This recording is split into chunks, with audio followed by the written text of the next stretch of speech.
দুর্যোগ ব্যবস্থাপনা ও ত্রাণ প্রতিমন্ত্রী মহিবুর রহমান বলেছেন, বঙ্গোপসাগরে সৃষ্টি হওয়া ঘূর্ণিঝড় রেমাল রোববার ভোর থেকে আঘাত হানতে পারে। সন্ধ্যায় পুরোপুরি আঘাত হানবে বলে পূর্বাভাস রয়েছে। এজন্য ঘূর্ণিঝড় রেমালের ক্ষয়ক্ষতি এড়াতে আজ রাতে 10 নম্বর মহাবিপদ সংকেত দেওয়া হবে। শনিবার সচিবালয়ে ঘূর্ণিঝড় রেমাল মোকাবেলায় নেওয়া প্রস্তুতি সভা শেষে সাংবাদিকদের এসব কথা বলেন তিনি। ত্রাণ প্রতিমন্ত্রী আরও বলেন, ঘূর্ণিঝড় রেমালের আঘাতে কক্সবাজার থেকে সাতক্ষীরার উপকূল অঞ্চল বেশি ক্ষতিগ্রস্ত হতে পারে। 7 থেকে 8 ফুট জলোচ্ছ্বাস হতে পারে। প্রচুর বৃষ্টিপাত হবে, এজন্য পাহাড়ি অঞ্চলে ভূমিধস হওয়ার আশঙ্কা রয়েছে। ঘূর্ণিঝড় মোকাবেলায় মন্ত্রণালয়ের সব প্রস্তুতি রয়েছে।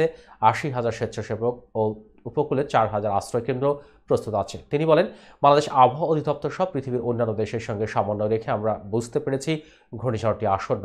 এখন 1 নম্বর দূরবর্তী সতর্ক সংকেত রয়েছে। আগামী 1 থেকে 2 ঘন্টার মধ্যে সংকেত 3-এ চলে যাবে।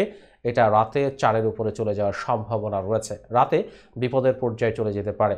আবহাওয়া পূর্বাভাস পর্যালোচনা করে আমরা ঝড়ের জন্য প্রস্তুতি নেওয়া শুরু করেছি। রাত 12টা থেকে 1টা নাগাদ এটা 10 নম্বর মহাবিপদ সংকেত জারি হতে পারে, এমন একটা সম্ভাবনা রয়েছে।